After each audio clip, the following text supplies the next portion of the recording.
I don't take any comfort in the butterfly effect. I don't find any solace in the theory about the butterfly. Do you know this philosophy about which I speak? It goes something like this. A busy butterfly somewhere, let's say, in West Africa, flaps its wings, stirs a gust of air, and that gust leads to a ripple, and that ripple leads to a surge. That surge works its way across the ocean and eventually creates turbulence and chaos on the Florida coast in the form of a hurricane. I don't doubt the butterfly part, that big things happen with small beginnings. Anyone who has ever planted a seed that resulted in a tree gets that. It's not the result that I question. It's the randomness. It's the randomness. You're telling me that we are all victims of some busy bug over in West Africa? You're telling me that the human life is whipped about like a weather vane by faceless fate? I find no comfort in that whatsoever. I do, however, find wonderful comfort in scriptures like these. For our God is in the heavens, and he does as he pleases. From eternity to eternity I am God. No one can oppose what I do. God chose us from the beginning, and all things happen just as he decided long ago. One prophet asked, "Can anything happen without the Lord's permission?" Another one answered, "God has the power to do as he pleases among the angels of heaven and with those who live on earth." I make known, God said, the end from the beginning, from ancient times, what is still to come. My purpose will stand, and I will do all that I please. No, we're not victim to a busy butterfly in West Africa. A hurricane can only happen with the permission and under the providence of our Almighty God. He is indeed the blessed controller of all things. He certainly was in the days of Esther, and the resounding message in the book of Esther is the providence of God. Now you might buckle your seatbelt. Chapters 5 and 6 are quite a ride. We moved from Esther in the prayer room, as Travis wonderfully presented last week. We moved from the prayer room to Esther in the throne room. We last saw her on her face, pleading her case with God to give mercy to her people and favor to her visit with King Xerxes. Her people were under a death sentence, and she lived under an archaic rule that said a wife, even the queen, could not appear before her husband apart from his blessing. To do so could result in death. Yet she made her choice. She said, well, if I perish, I perish. So chapter 5 opens with Esther now re-robed in royalty and standing in the inner court of the king, just close enough for him to catch a glimpse of his wife and a whiff of her perfume. When he saw Queen Esther standing in the court, he was pleased with her and held out to her the gold scepter that was in his hand. So Esther approached and touched the tip of the scepter. I have it on good authority that in Persian culture, whenever the king held out his scepter in the direction of his wife, he was actually saying, "Hey, good looking, what you got cooking?" I was hoping for a better laugh. Not only did he invite her to enter, but he welcomed her petition. What is it, Queen Esther? What's your request?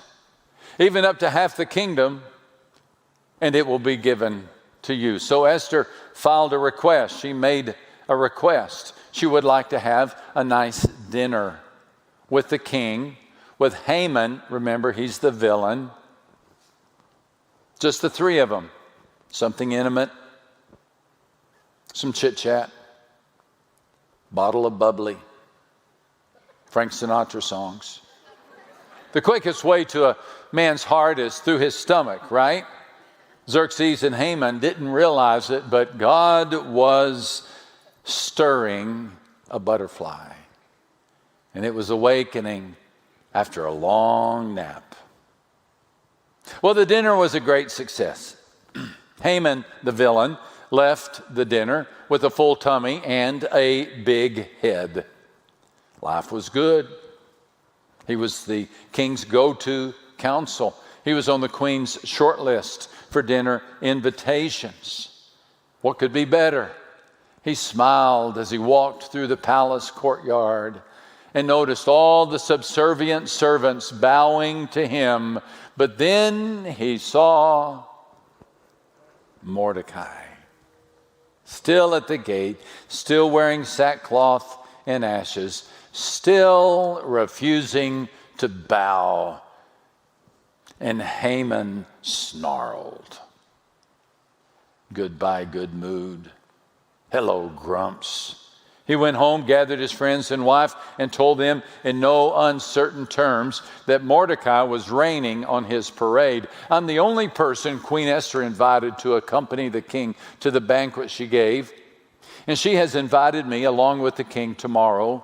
But all this gives me no satisfaction as long as I see that Jew Mordecai standing at the king's gate." His wife Zeresh and all his friends said to him, "Have a pole set up, reaching to a height of 50 cubits, and ask the king in the morning to have Mordecai impaled on it.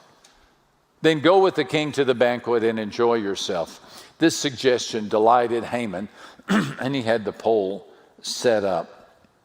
50 cubits is 75 feet, 7.5 stories. A pole was set up upon which Haman would be impaled. Yes, gallows in the days of Persia did not include hanging a rope, putting a rope around the neck and hanging. It was the impaling of a person. So Mordecai was going to be impaled. Haman went to bed that night, dreaming of Mordecai on a stick. Not a pleasant thought, but then again, Haman was not a pleasant person. Speaking of sleep, King Xerxes couldn't. He was up all night, tossing and turning, first this way, then the next, pounding the pillow, first this side, then the next. Finally, he sat up on the edge of the bed and groaned and belched. He blamed the sleeplessness on the spicy meat sauce. It'd have been wiser to blame it on heaven's butterfly. Modern day insomniacs listen to Lucado sermons for treatment.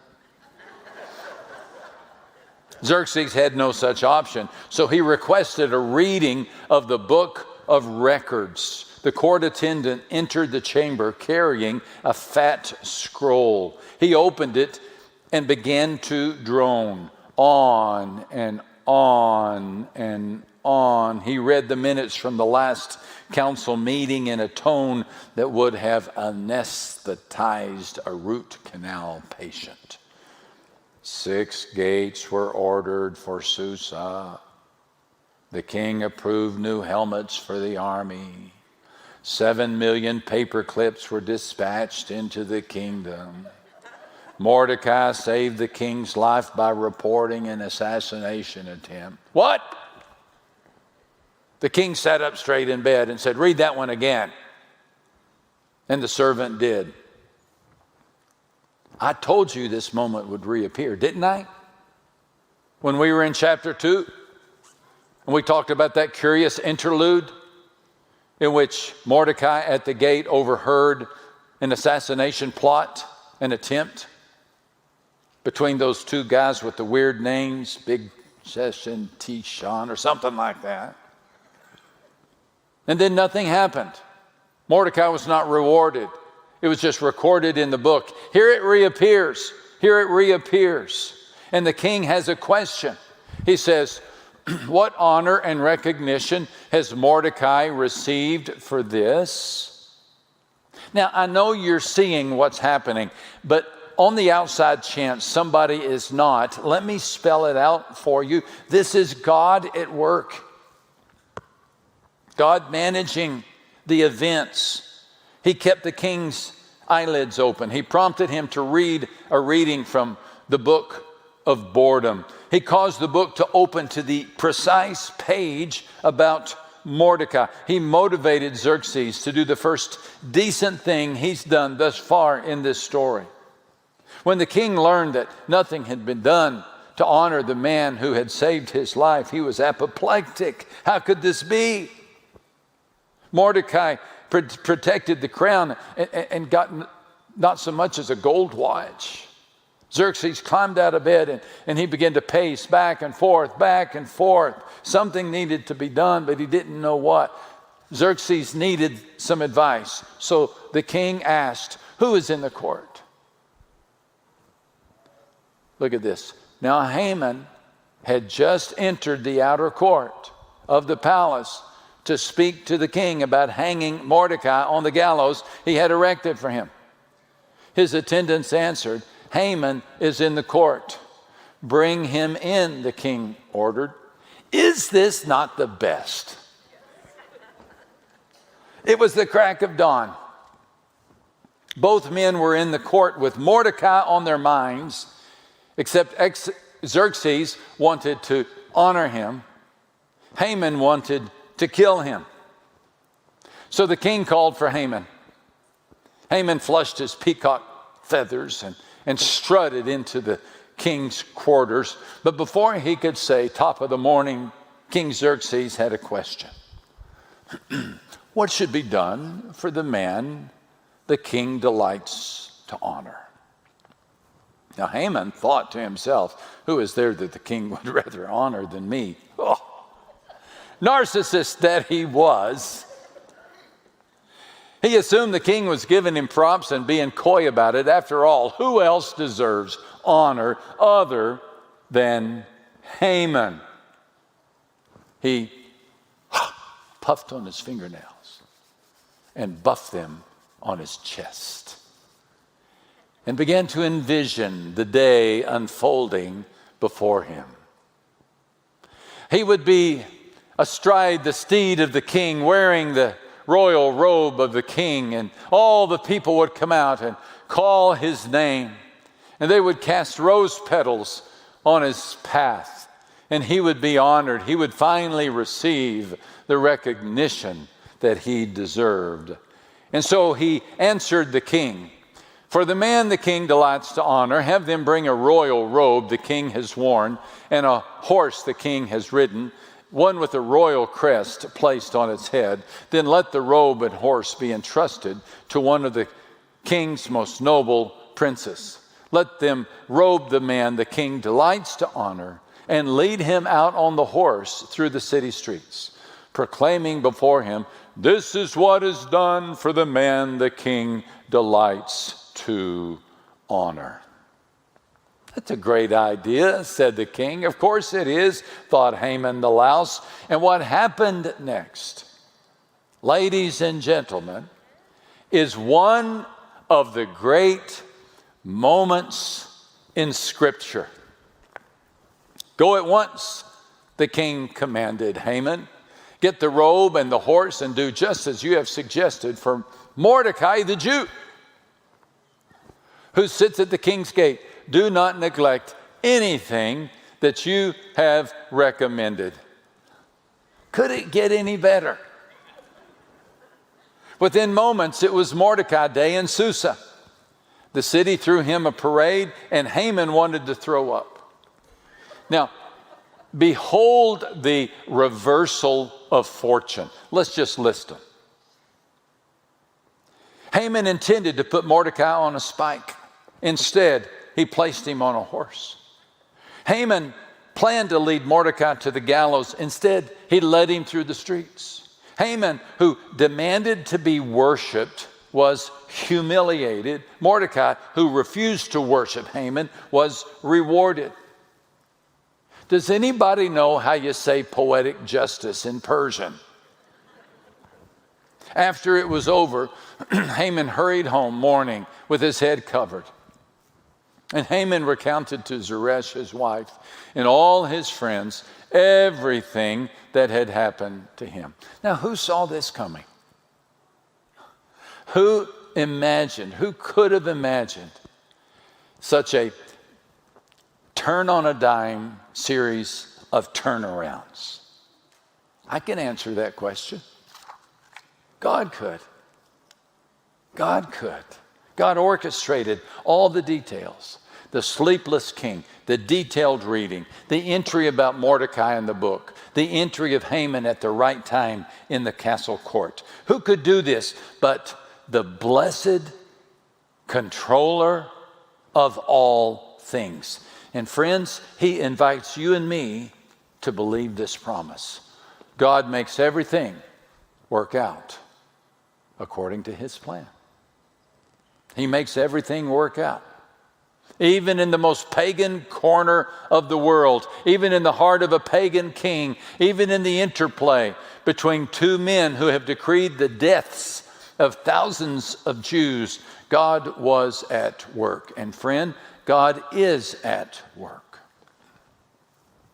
Somebody needs this reminder today. Somebody needs a reminder. You're wondering if there is a God, or if there is a God, if he knows about you. And if he knows about you, does he care about me? Somebody has told you that life is nothing more than a roll of the dice, and it's been a long time since the dice rolled in your favor.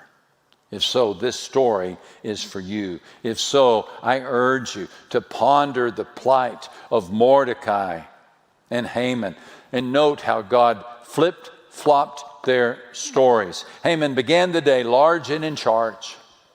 Mordecai began the day wearing sackcloth and ashes, praying in the shadow of a 7-story gallows that bore his name.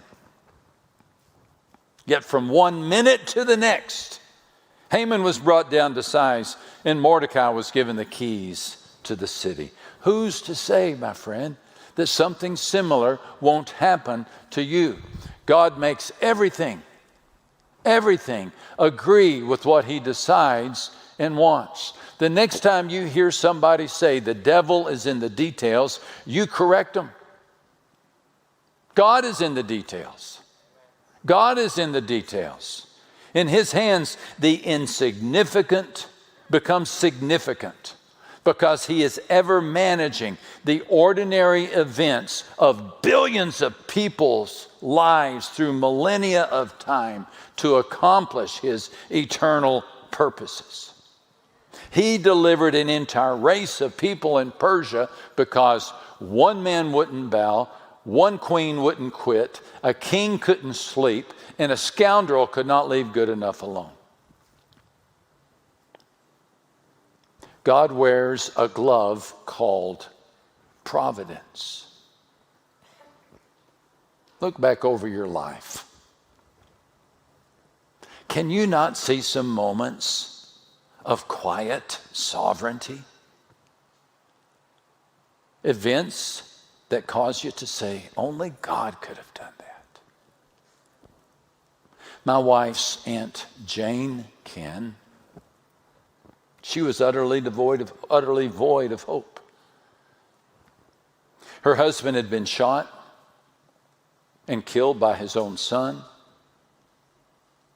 And the son then turned the gun on himself. And she was left to raise their daughter all alone. Jane had given up on faith, given up on hope, given up on God.